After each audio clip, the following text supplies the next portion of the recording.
Hello students, welcome back to my channel Pulsars commerce classes.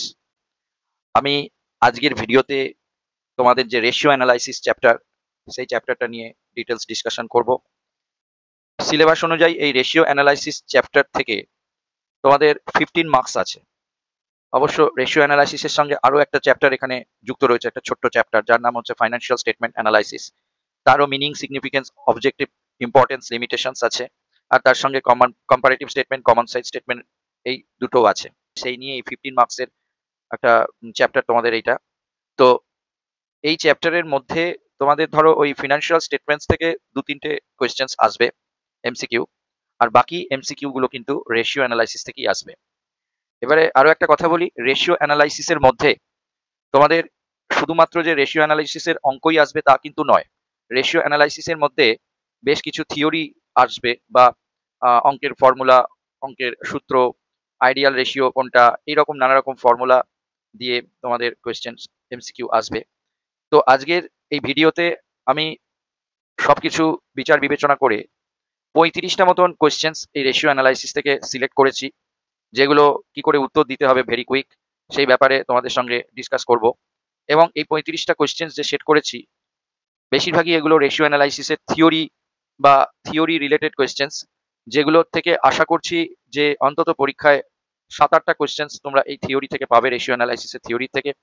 এবং এই questions গুলো খুব খুব খুব ইম্পর্টেন্ট। এখান থেকে তোমরা 7-8টা কোয়েশ্চেন্স রেশিও অ্যানালাইসিস থেকে অবশ্যই পাবে। তার কারণ এগুলো সব দিক থেকে বিচার বিবেচনা করে তোমাদের সিলেবাসটা ডিটেলস দেখে অ্যানালাইসিস করে এই কোয়েশ্চেন্স গুলো আমি সিলেক্ট করেছি। এখান থেকে তোমরা কমন পাবেই। এর বাইরে রেশিও অ্যানালাইসিসের থিওরি থেকে অন্তত আর কোনো কোয়েশ্চেন্স হতে পারবে না। এবং এই কোয়েশ্চেন্সটা নানাভাবে আসতে পারে। ধরো আমি তোমাকে ট্রু ফলসে দিয়েছি, সেটা হয়তো তোমার ফিলিং দ্য ব্ল্যাঙ্কসে আসতে পারে। বা আমি ধরো অ্যাসার্টেন রিজনিং দিয়েছি, সেটা হয়তো তোমার এমনি মাল্টিপল চয়েস হিসেবে আসতে পারে। কিন্তু সে যে ফর্মেই আসুক, কিন্তু এর মধ্যে থেকেই আসবে। আমি মোটামুটি ফুল কভারেজ দিয়ে দিয়েছি। তোমরা এই ভিডিওটি অবশ্যই প্রথম থেকে শেষ অবধি পুরোটা দেখবে, এবং তাহলে রেশিও অ্যানালাইসিস থেকে থিওরি মোটামুটি 7-8টা যে কোয়েশ্চেন্স আসবে, সেগুলো তোমরা একদম কিন্তু কমন পেয়ে যাবে। তো আর একটা কথা বলবো, আগের ভিডিওতে আমি কোম্পানি অ্যাকাউন্টস নিয়ে আলোচনা করেছিলাম, সেটাও তোমাদের একটা থিওরি পার্ট ছিল, এবং সেখানে মোটামুটি 41টা কোয়েশ্চেন্স আমি সেট করেছিলাম। এবং সেই ভিডিওটি তোমরা অনেকেই দেখে নিয়েছো, আর যারা এখনো দেখোনি তারা সেই ভিডিওটি অবশ্যই দেখবে। ওখান থেকেও তোমরা কোম্পানি অ্যাকাউন্টস এর উপর যে যে কোয়েশ্চেন্স গুলো আসবে, সেগুলো অবশ্যই কমন পেয়ে যাবে। আমি এই ভিডিওর ডেসক্রিপশন বক্সে আগের ভিডিওর লিঙ্কটা অবশ্যই দিয়ে দেবো, তোমরা কিন্তু সেই ভিডিওটি অবশ্যই দেখে নেবে। আর আজকের ভিডিওটি প্রথম থেকে শেষ অবধি দেখো, তাহলে বুঝতে পারবে যে কিভাবে আমাকে রেশিও অ্যানালাইসিস প্রশ্নগুলো উত্তর দিতে হবে। ঠিক আছে, আর বেশি কথা না বলে শুরু করি। প্রথমে দেখো, প্রথমে যেটা খুব ইম্পর্টেন্ট কোয়েশ্চেন, সেটা হচ্ছে সঠিক বিকল্পটি নির্বাচন করো।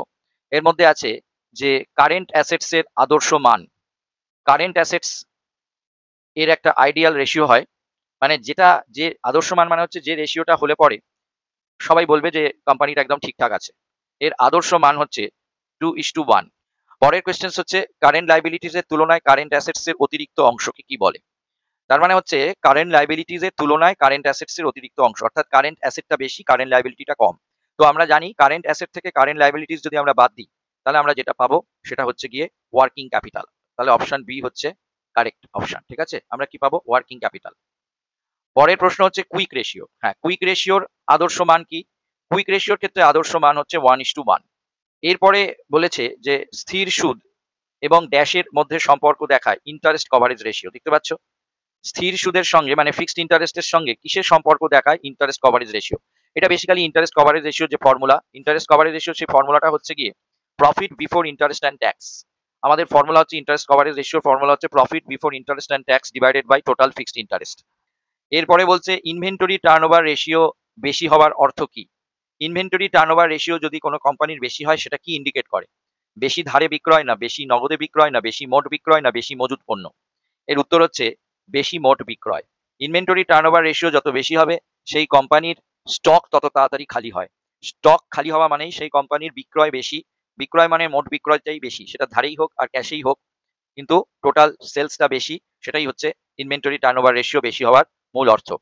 এর পরের প্রশ্ন হচ্ছে নিচের কোনটি ট্রেড রিসিভেবল টার্নওভার রেশিওর সঠিক সূত্র? ট্রেড রিসিভেবল টার্নওভার রেশিওর ফর্মুলা হচ্ছে ক্রেডিট রেভিনিউ ফ্রম অপারেশন, মানে ক্রেডিট সেলস। ক্রেডিট সেলসকে এখানে এখন নতুন ভাষায় বলা হয় ক্রেডিট রেভিনিউ ফ্রম অপারেশন। বুঝতে পেরেছো? মোট কথায় সেলসকে এখন আমাদের বলা হয় রেভিনিউ ফ্রম অপারেশন। ক্রেডিটে মাল বিক্রি করলে সেটাকে বলা হয় ক্রেডিট রেভিনিউ ফ্রম অপারেশন। ঠিক আছে? আর ক্যাশে বিক্রি করলে সেটাকে বলা হয় ক্যাশ রেভিনিউ ফ্রম অপারেশন। তো আমাদের ট্রেড রিসিভেবল টার্নওভার রেশিওর ফর্মুলা তাহলে হচ্ছে credit sales divided by average trade receivables, অর্থাৎ credit revenue from operation divided by average trade receivables. ঠিক আছে? আর এর পরের ফর্মুলা হচ্ছে, পরের আইটেম হচ্ছে রেভিনিউ ফ্রম অপারেশন মানে সেলস আর অপারেটিং প্রফিট এর মধ্যে পার্থক্যকে কি বলে? দেখো, সেলস থেকে অপারেটিং প্রফিট, আমরা অ্যাকচুয়ালি সেলস থেকে অপারেটিং কস্ট বাদ দিলে আমরা অপারেটিং প্রফিট পাই। আবার বলছি, সেলস অর্থাৎ রেভিনিউ ফ্রম অপারেশন, এখান থেকে অপারেটিং কস্ট বাদ দিলে আমরা অপারেটিং প্রফিট পাই। এখানে উল্টো করে বলেছে যে রেভিনিউ ফ্রম অপারেশন থেকে অর্থাৎ সেলস থেকে অপারেটিং প্রফিট বাদ দিলে আমরা কি পাবো? না, আমরা অপারেটিং কস্ট পেয়ে যাব। বুঝতে পারলে? রেভিনিউ ফ্রম অপারেশন থেকে অপারেটিং প্রফিট বাদ দিলে আমরা পেয়ে যাব অপারেটিং কস্ট। এরপরে বলেছে নিচের কোন লেনদেনের ফলে কারেন্ট রেশিও এবং লিকুইড রেশিও উভয় অনুপাতই বৃদ্ধি পাবে? তো এর উত্তর হচ্ছে স্থায়ী সম্পত্তি নগদে বিক্রি করা হলে। Option C is the right option. এখন প্রশ্ন হলো যে কেন এটা আমি বললাম। দেখো, স্থায়ী সম্পত্তি যদি আমরা নগদে বিক্রি করি তাহলে আমাদের কি হবে? অ্যাসেটের ভ্যালু কমে যাবে, ফিক্সড অ্যাসেটের ভ্যালু, বা যেটাকে নন কারেন্ট অ্যাসেট বলে এখানে। আর অপরদিকে কি হবে? আমার ক্যাশ বেড়ে যাবে। তো ক্যাশ হচ্ছে কারেন্ট রেশিওর একটা এলিমেন্টস বা একটা উপাদান। কারেন্ট রেশিওর মধ্যে স্টক ক্যাশ থাকে। তো ক্যাশ বাড়বে। তো আমাদের যে কারেন্ট রেশিওর যে formula, current asset by current liabilities, তো কারেন্ট অ্যাসেটটা উপরে থাকে। তো কারেন্ট অ্যাসেটটা যদি বাড়ে ফর্মুলা, তো কারেন্ট অ্যাসেটটা যেটা উপরে থাকে বা ল পোর্শনে থাকে সেটা বেড়ে যাবে, কিন্তু কারেন্ট লায়াবিলিটির কোনো চেঞ্জ হবে না। তাহলে কি হবে? কারেন্ট অ্যাসেটস যদি বেড়ে যায়, কারেন্ট লায়াবিলিটি যদি আনচেঞ্জ থাকে, অপরিবর্তিত থাকে, তাহলে নিশ্চয়ই আমার রেশিওটা বেড়ে যাবে। তো এই কারণে কারেন্ট রেশিওটা বেড়ে যাবে যদি আমরা স্থায়ী সম্পত্তি নগদে বিক্রি করি। এবার লিকুইড রেশিও বলি, যে কারেন্ট অ্যাসেটস যদি আমাদের বাড়ে, আমরা লিকুইড অ্যাসেটসে কি করি? কারেন্ট অ্যাসেটস থেকে স্টক আর প্রিপেড এক্সপেন্সটা বাদ দিয়ে লিকুইড রেশিও পাই, লিকুইড অ্যাসেট পাই। তো এখন কারেন্ট অ্যাসেট থেকে আমরা এখানে তো স্টক আর স্টক আর প্রিপেড এক্সপেন্স একই থাকছে যদি থাকে। তো কি হচ্ছে? শুধুমাত্র কারেন্ট অ্যাসেটস এর মধ্যে ক্যাশটা ইনক্রিজ করছে, আর নিচে কারেন্ট লায়াবিলিটির কোনো চেঞ্জ হচ্ছে না। তাহলে লিকুইড রেশিওতে কারেন্ট অ্যাসেটটা যেহেতু বেড়ে যাচ্ছে, ক্যাশটা বেড়ে যাচ্ছে, তাহলেও কি হবে? লিকুইড রেশিওটাও বেড়ে যাবে। এর পরের প্রশ্ন হচ্ছে যে নিচের কোন লেনদেনের ফলে কারেন্ট রেশিও এবং লিকুইড রেশিও উভয় অনুপাতই হ্রাস পায়? এটাও খুব ইম্পর্টেন্ট কোয়েশ্চেন্স। এর উত্তর হচ্ছে ধারে পণ্য ক্রয় করা হলে। ধারে পণ্য ক্রয় করা হলে আমাদের কারেন্ট রেশিও এবং লিকুইড রেশিও উভয় অনুপাতই বেড়ে যাবে। দেখো, ধারে পণ্য ক্রয় করলে আমরা এন্ট্রি করি স্টক অ্যাকাউন্ট বা purchase account debit two creditors. তো একটা কথা হলো যে এখানে কারেন্ট রেশিওর মধ্যে স্টকটা কিন্তু প্লাস হয়ে যাবে। তো কারেন্ট রেশিওর মধ্যে স্টকটা বেড়ে যাবে কারেন্ট অ্যাসেটস এর মধ্যে, আর কারেন্ট লায়াবিলিটির মধ্যে ক্রেডিটর্সটাও কিন্তু বেড়ে যাবে। তো আমাদের কারেন্ট রেশিও ওপরের যে লব আছে, লব এবং কারেন্ট লায়াবিলিটি নিচে যে হর আছে, এই লব এবং হর, কোনো ভগ্নাংশের লব এবং হর যদি ভগ্নাংশটা লব এবং হর একই টাকা মাইনাস হয়, কেননা ধারে পণ্য কিনলে সরি একই টাকা প্লাস হবে। যেমন কারেন্ট অ্যাসেটস এর দিকে ধারে পণ্য ক্রয় করলে কারেন্ট অ্যাসেটের মধ্যে স্টকটা প্লাস হয়ে যাবে, তেমনি ধারে পণ্য ক্রয় করলে কারেন্ট লায়াবিলিটির মধ্যে ক্রেডিটর্স হিসাবে ক্রেডিটর্সটা বেড়ে যাবে, অর্থাৎ কারেন্ট লায়াবিলিটিও বেড়ে যাবে। তো দুদিকে যদি সমপরিমাণ টাকা, অর্থাৎ দুদিকে মানে কারেন্ট অ্যাসেট আর কারেন্ট লায়াবিলিটি দুদিকে যদি সমপরিমাণ টাকা বেড়ে যায়, প্লাস হয়ে যায়, তাহলে কিন্তু দেখা যাবে যে আমাদের রেশিওটা কিন্তু আলটিমেটলি কমে যাবে, কারেন্ট রেশিওটা কিন্তু কমে যাবে। আর লিকুইড রেশিও সেই একই কারণ, লিকুইড রেশিওতেও আমাদের কারেন্ট অ্যাসেটসটার সাথে যোগ হবে, আর লিকুইড রেশিও থেকে আবার স্টকটা বাদ যাবে, মানে কারেন্ট অ্যাসেট যেটা প্লাস হবে সেখান থেকে স্টকটা মাইনাস হয়ে যাবে। তো স্টকটা যদি মাইনাস হয়ে যায় তাহলে আমাদের কারেন্ট অ্যাসেটসটা কিন্তু কমে যাবে, কারেন্ট লায়াবিলিটিটা একদিকে বাড়বে, কারণ কারেন্ট লায়াবিলিটি ক্রেডিটর্সের সাথে প্লাস হবে, আর লিকুইড রেশিওতে ওই স্টকটা মাইনাস হয়ে যাবে, তার ফলেও কিন্তু লিকুইড রেশিওটাও ভ্যালুটা কমে যাবে। এরপরে বলেছে নিচের কোন লেনদেনের ফলে ডেপ্ট ইকুইটি রেশিও বেড়ে যাবে? অবশ্যই ঋণপত্র বিলি করা হলে। আমরা জানি ডেপ্ট ইকুইটি রেশিওর ফর্মুলা হচ্ছে লং টার্ম ডেপ্ট ডিভাইডেড বাই প্রপাইটরস ফান্ড। তো যদি আমরা নগদের ঋণপত্র অর্থাৎ যদি ডিবেঞ্চার ইস্যু করি আমরা, তাহলে আমাদের ডেপ্টটা মানে টোটাল ডেপ্টটা বেড়ে যাবে, লং টার্ম ডেপ্টটা বেড়ে যাবে। তো ওপরের যে লব পোর্শনটা ভগ্নাংশের, সেই ওপরের অংশটা বেড়ে যাবে, এবং নিচের যে প্রপাইটরস ফান্ডটা তো একই থাকবে। তাহলে কি হবে? ওপরের অংশটা যদি অ্যামাউন্টটা বেড়ে যায়, তাহলে নিশ্চয়ই আমাদের রেশিওটাও বেড়ে যাবে। তো এই কারণে ডেপ্ট ইকুইটি রেশিওটা বেড়ে যাবে। এরপরে আছে যে ইনভেন্টরি টার্নওভার রেশিও, এর ফর্মুলাটা কি হবে? ইনভেন্টরি টার্নওভার রেশিওর ফর্মুলা হচ্ছে cost of goods sold divided by average inventory. কিন্তু এখন কস্ট অফ গুডস সোল্ডটাকে কস্ট অফ গুডস সোল্ড না বলে নতুন নামে বলা হয় cost of revenue from operation. তাহলে এর উত্তর হচ্ছে cost of revenue from operation divided by average inventory. আর অ্যাভারেজ ইনভেন্টরি মানে opening inventory plus closing inventory divided by 2। Inventory মানে কিছুই না, জাস্ট স্টক। স্টককেই এখন নাম দেওয়া হয়েছে ইনভেন্টরি। ঠিক আছে? এরপরে বলছে 12 নম্বরে নিচের কোনটি, হ্যাঁ এইগুলো তোমাদের অবশ্যই এই ধরনের কোয়েশ্চেন কয়েকটা পাবে যে কোনটাকে বলে লং টার্ম সলভেন্সি রেশিও, কোনটাকে বলা হয় শর্ট টার্ম সলভেন্সি রেশিও, কোনটাকে বলা হয় প্রফিটেবিলিটি রেশিও, কোনটাকে বলা হয় অ্যাক্টিভিটি রেশিও। এরকম কোন কোন রেশিও কার আন্ডারে পড়ে এটা কিন্তু তোমরা খুব ভালো করে দেখে যাবে। আমি এরকম কয়েকটা কোয়েশ্চেন সেট করেছি। যেমন বলছে নিচের কোনটি সলভেন্সি রেশিওর অন্তর্গত নয়? সলভেন্সি মানে হচ্ছে কোম্পানিটার আর্থিক অবস্থা সচ্ছল, অর্থাৎ কোম্পানিটার কোনো আর্থিক দিক থেকে সমস্যা নেই বা আর্থিক দিক থেকে স্ট্রং, এইটা বোঝানোর জন্য আমরা সলভেন্সি রেশিওটা বার করি। তো বলছে নিচের মধ্যে কোনটা সলভেন্সি রেশিওর অন্তর্গত নয়? এর উত্তর হচ্ছে return on investment. Return on investment, এটাকে শর্ট ফর্মে আমরা আরওআই বলি। এই রিটার্ন অন ইনভেস্টমেন্ট হচ্ছে প্রফিটেবিলিটি রেশিও, অর্থাৎ এখানে কোম্পানিটা যে ইনভেস্ট করেছে তার থেকে কতটা রিটার্ন পাচ্ছে সেইটা শো করছে, এটা প্রফিটেবিলিটি রেশিও। এছাড়া বাকি এখানে যেগুলো রয়েছে debt to capital employed ratio, interest coverage ratio, proprietary ratio, এগুলো সবই সলভেন্সি রেশিওর অন্তর্গত। তা এখানে প্রশ্ন ছিল নিচের কোনটি সলভেন্সি রেশিওর অন্তর্গত নয়? এর উত্তর হচ্ছে রিটার্ন অন ইনভেস্টমেন্ট। এরপরে বলছে ওয়ার্কিং ক্যাপিটাল টার্নওভার রেশিও, এইটার ফর্মুলাটা কি সেটা জানতে চেয়েছে।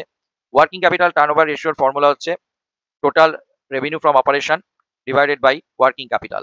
আমরা আগেই বলেছি এখন রেভিনিউ ফ্রম অপারেশন সেলসেরই আরেকটা নাম এখন হয়ে গেছে রেভিনিউ ফ্রম অপারেশন।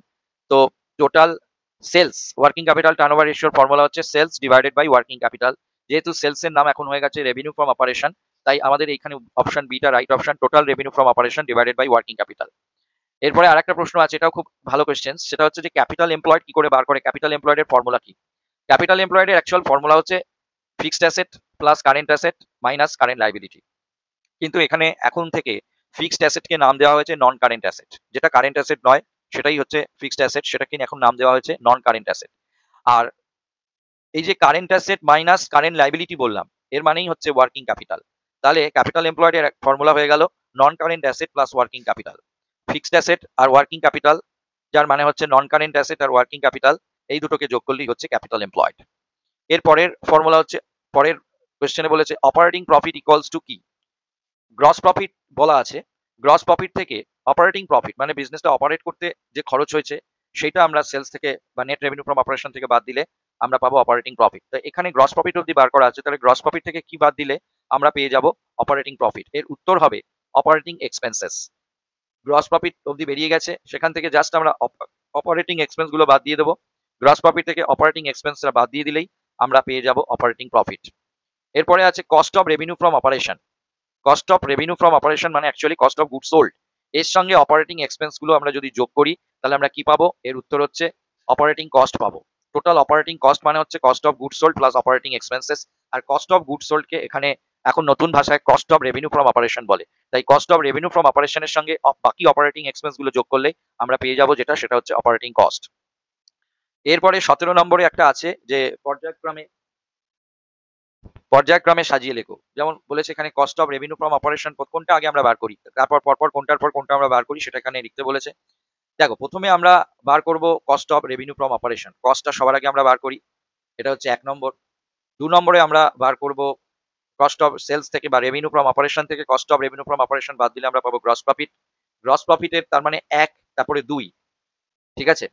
তারপরে আমরা পাবো অপারেটিং প্রফিট। গ্রস প্রফিট থেকে অপারেটিং এক্সপেন্স গুলো বাদ দিলে আমরা পাবো অপারেটিং প্রফিট, অর্থাৎ 1 তারপরে 2 তারপরে 4, 1 2 4 আর লাস্টে হচ্ছে 3। তার মানে অপশন সি হচ্ছে রাইট অপশন। এরপরে বলছে, এরপরে একটা অ্যাসার্টিন রিজনিং আছে, এটাও খুব ভালো। বলেছে প্রতিষ্ঠানের কারেন্ট রেশিও 2:1, একটা প্রতিষ্ঠানের কারেন্ট রেশিও 2:1। এবার এই কোম্পানিটা পাওনাদারকে মানে ক্রেডিটরদের নগদে টাকা প্রদান করলে এই অনুপাত বৃদ্ধি পাবে। এটা বলেছে প্রথম অ্যাসার্টেন। আর রিজনে বলেছে কারেন্ট রেশিও বৃদ্ধি পাবে, মানে এর ফলে কারেন্ট রেশিও বৃদ্ধি পাবে কারণ চলতি সম্পত্তি ও চলতি দায় উভয় সমান অঙ্কের হ্রাস পাবে। এ এবং আর উভয়ই সঠিক এবং আর হলো সঠিক ব্যাখ্যা। দেখো পাওনাদারকে যদি আমরা ক্যাশে পেমেন্ট করি তাহলে আমাদের কারেন্ট অ্যাসেট থেকে ক্যাশ কমে যাবে, কারেন্ট লাইবিলিটি থেকে ক্রেডিটর্স কমে যাবে। কি বললাম? কারেন্ট অ্যাসেট থেকে ক্যাশ কমে যাবে আর কারেন্ট লাইবিলিটি থেকে ক্রেডিটর্স কমে যাবে। তা আমরা বলেছি দুদিক থেকে কারেন্ট অ্যাসেট আর কারেন্ট লায়াবিলিটি দুদিক থেকে যদি একই টাকা কমে যায় তাহলে কিন্তু আমাদের কারেন্ট রেশিও সবসময় বেড়ে যাবে। ঠিক আছে, এটা গেল একটা। আর কারেন্ট রেশিও বৃদ্ধি পাওয়ার কারণ এখানে কি, চলতি সম্পত্তি চলতি দায় উভয় সমান অঙ্কের হ্রাস পাবে। হ্যাঁ, অপশন এ এবং মানে অ্যাসার্টেন এবং রিজন দুটোই এখানে ঠিক বলা আছে, তাহলে অপশন এ হবে রাইট অপশন। এরপরে যেটা বলেছে যে কোনো প্রতিষ্ঠানের কারেন্ট রেশিও, কোনো প্রতিষ্ঠানের কারেন্ট রেশিও হচ্ছে 2:1। প্রতিষ্ঠান ধারে 20,000 টাকার পণ্য ক্রয় করলে এই অনুপাত হ্রাস পাবে।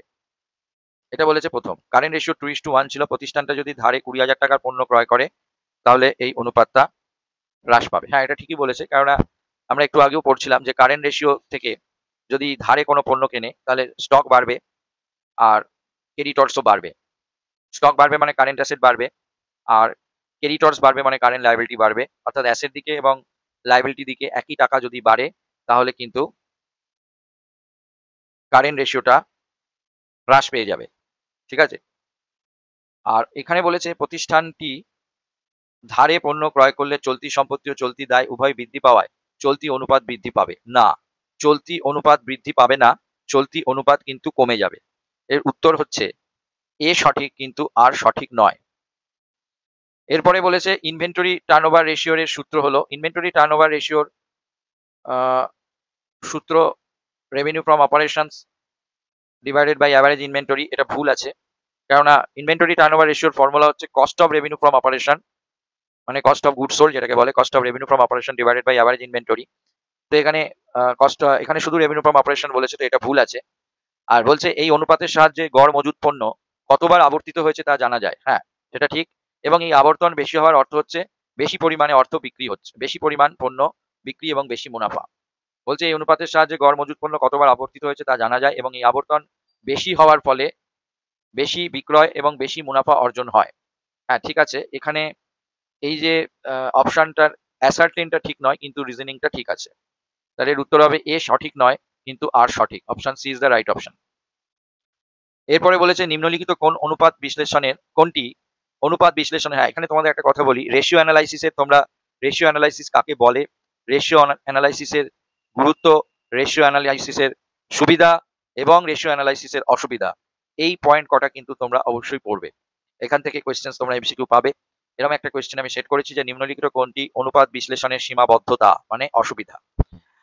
এখানে রেশিও অ্যানালাইসিসের মাধ্যমে আমরা প্রতিষ্ঠানের দক্ষতা জানতে পারি, এটা ঠিক আছে। সতর্কতামূলক ব্যবস্থা গ্রহণ করতে পারি, এটাও ঠিক আছে। তুলনামূলক বিশ্লেষণ করতে পারি, এটাও ঠিক আছে। হ্যাঁ, মূল্য স্তরের যে পরিবর্তন সেটা কিন্তু রেশিও অ্যানালাইসিসে আমরা কনসিডার করি না। অর্থাৎ এবছরের যে রেশিও অ্যানালাইসিস আমরা করলাম, পরের বছরের রেশিও অ্যানালাইসিসের সঙ্গে যখন আমরা কম্পেয়ার করি, তো পরের বছরের রেশিও অ্যানালাইসিসে কিন্তু জিনিসপত্রের দাম বেড়ে যাচ্ছে, ইনফ্লেশন হচ্ছে, সেই ইনফ্লেশনটা কিন্তু আমরা এখানে রেশিও অ্যানালাইসিসের সময় কনসিডার করি না। তো এটা হচ্ছে রেশিও অ্যানালাইসিসের সীমাবদ্ধতা। এরপরে বলেছে নিম্নলিখিত কোনটি হিসাব সংক্রান্ত অনুপাত বিশ্লেষণের সুবিধা, দক্ষতা নির্ণয়। অনুপাত বিশ্লেষণের মাধ্যমে আমরা কোনো প্রতিষ্ঠানের দক্ষতা বুঝতে পারি, আর বাকিগুলো সঠিক তথ্যের অভাব, ঐতিহাসিক চিত্র, মানের অভাব, এগুলো সবই হচ্ছে অসুবিধা। এর পরের প্রশ্ন হচ্ছে দুটি সংখ্যার মধ্যে পরিমাণগত সম্পর্কের বহিঃপ্রকাশ। দুটো সংখ্যার মধ্যে পরিমাণগত সম্পর্কের বহিঃপ্রকাশ হলো ড্যাশ। এর উত্তর হচ্ছে অনুপাত, অর্থাৎ রেশিও। ঠিক আছে, দুটো সংখ্যার মধ্যে পরিমাণগত সম্পর্কের যে বহিঃপ্রকাশ ঘটে সেটাকে আমরা বলি অনুপাত বা রেশিও অ্যানালাইসিস। পরের প্রশ্ন হচ্ছে নিচের কোনটি হিসাব সংক্রান্ত অনুপাত বিশ্লেষণের গুরুত্ব। অনুপাত বিশ্লেষণের গুরুত্ব হচ্ছে পরিকল্পনা এবং পূর্বানুমান। অনুপাত বিশ্লেষণের মাধ্যমে আমরা কোনো প্রতিষ্ঠানের ডিসিশন নিতে পারি, ভবিষ্যতে কি হতে পারে সে সম্পর্কে পূর্বানুমান করতে পারি, কোনো প্ল্যানিং করতে পারি। আর এই ভুল চিত্র পরিবেশন, গুণগত উপাদানগুলিকে অবজ্ঞা, একই অনুপাত নির্ণয়ের বিভিন্ন সূত্র, এগুলো হচ্ছে এর অসুবিধা। ঠিক আছে, পরের প্রশ্ন হচ্ছে মুনাফা অর্জনের ক্ষমতা নির্ধারণের জন্য যে অনুপাতগুলি ব্যবহার করা হয় তার একটি উদাহরণ হলো। হ্যাঁ, এটাও খুব ইম্পর্টেন্ট যে কোন রেশিওটা কি জন্য ইউজ করা হয়। মুনাফা অর্জনের ক্ষমতা নির্ধারণের জন্য যে অনুপাতগুলো আমরা ব্যবহার করি সেটার মধ্যে এখানে হবে net profit ratio. Net profit ratio থেকে আমাদের নেট প্রফিট রেশিওর ফর্মুলা হচ্ছে net profit by net revenue from operation পাশে ইন্টু 100, এটা পার্সেন্টেজে এক্সপ্রেস করা হয়। এবং নেট প্রফিট রেশিও থেকে আমরা ওই কোম্পানির প্রফিটেবিলিটিটা কতটা কোম্পানিটা প্রফিট করতে পারে সেটা আমরা জানতে পারি। বাকি debtors turnover ratio, liquid ratio, এগুলো নয়।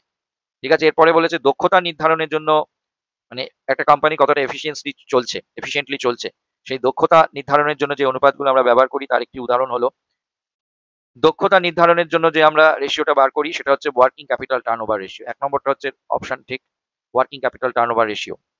এখান থেকে আমরা ওয়ার্কিং ক্যাপিটাল কতবার ঘুরে ঘুরে আসছে সেটা জানতে পারি। তো ওয়ার্কিং ক্যাপিটাল মানে হচ্ছে রোজকার দৈনন্দিন কাজের জন্য যে ক্যাপিটালটা প্রয়োজন হয়, এর আবর্তন যত বেশি হবে কোম্পানিটার অ্যাক্টিভিটিস তত ভালো। তো সেটাই কোম্পানি দক্ষতার সাথে চলছে বুঝতে হবে। সুতরাং দক্ষতা নির্ধারণের জন্য যে অনুপাত আমরা ব্যবহার করি সেটা হচ্ছে ওয়ার্কিং ক্যাপিটাল টার্নওভার রেশিও। এরপরে হচ্ছে স্বল্পকালীন আর্থিক সচ্ছলতা, শর্ট টার্ম সলভেন্সি।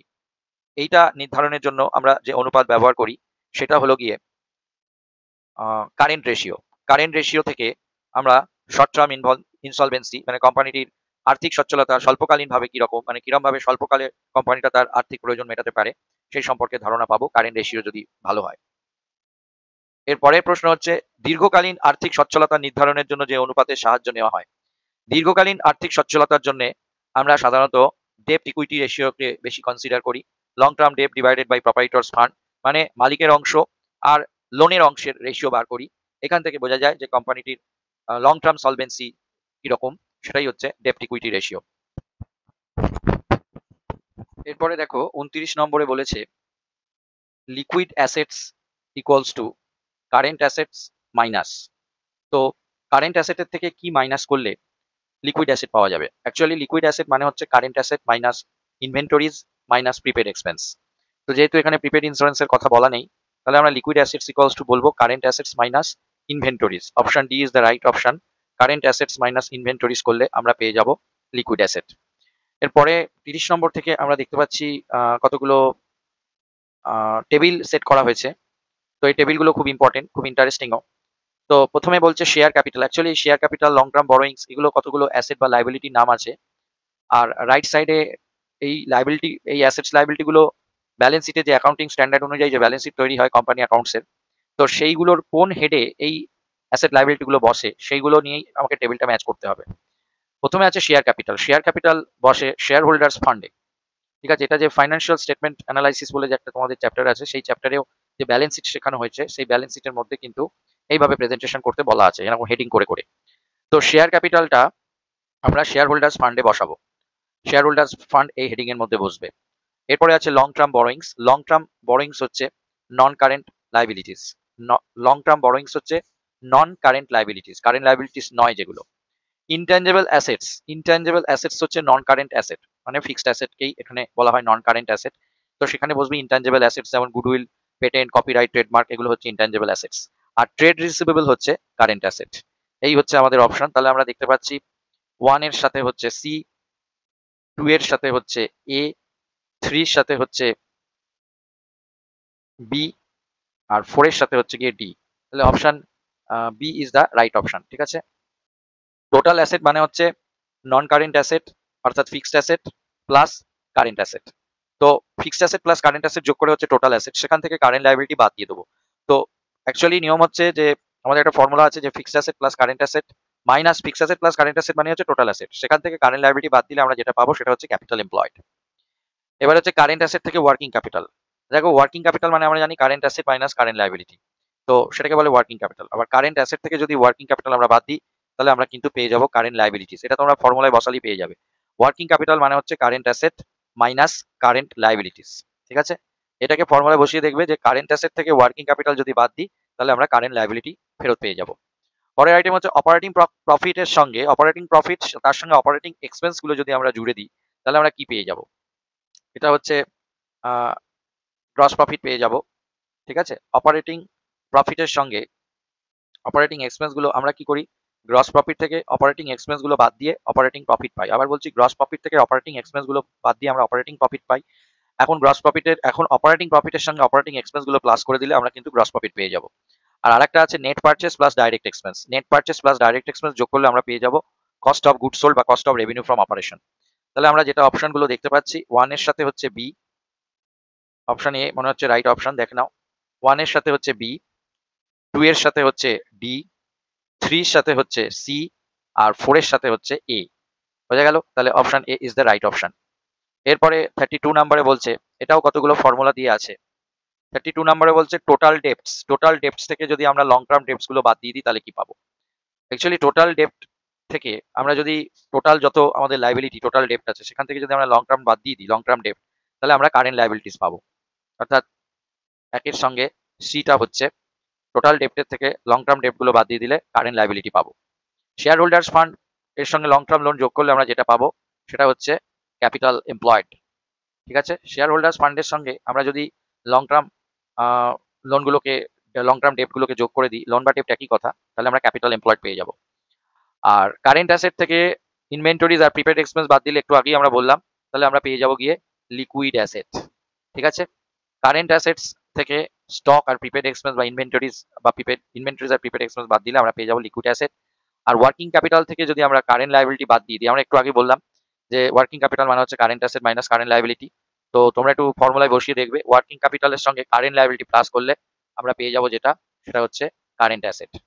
তাহলে আমরা যে অপশনগুলো পাচ্ছি এখানে, সেটা দেখতে পাচ্ছি 1 এর সাথে সি, মনে হচ্ছে অপশন বি রাইট অপশন হবে, মিলিয়ে নাও একটু, তাহলেই বোঝা যাবে।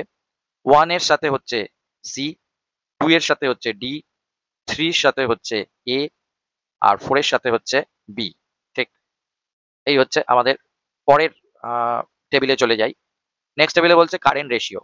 এটা অ্যাকচুয়ালি কোন রেশিও থেকে আমরা কি ধরনের অনুপাত জানতে পারি, বা কি ধরনের আমাদের রেশিওর মধ্যে অনেক ভাগ আছে, short term insolvency, short term long term insolvency, profitability, ঠিক আছে, তো লিকুইডিটি। তো এই রেশিওগুলো কোনটা কোন রেশিওকে ইন্ডিকেট করে সেটা আমাদের বলতে হবে। যেমন কারেন্ট রেশিও হচ্ছে তারল্যের অনুপাত, লিকুইডিটি রেশিও কারেন্ট রেশিওটা। নেট অ্যাসেট টার্নওভার রেশিও হচ্ছে কার্যকরী ক্ষমতার অনুপাত। অপারেটিং রেশিও হচ্ছে মুনাফা যোগ্যতা অনুপাত। আর ডেপ্ট ইকুইটি রেশিও হচ্ছে অ্যাকচুয়ালি লং টার্ম সলভেন্সি, দীর্ঘকালীন সচ্ছলতার অনুপাত।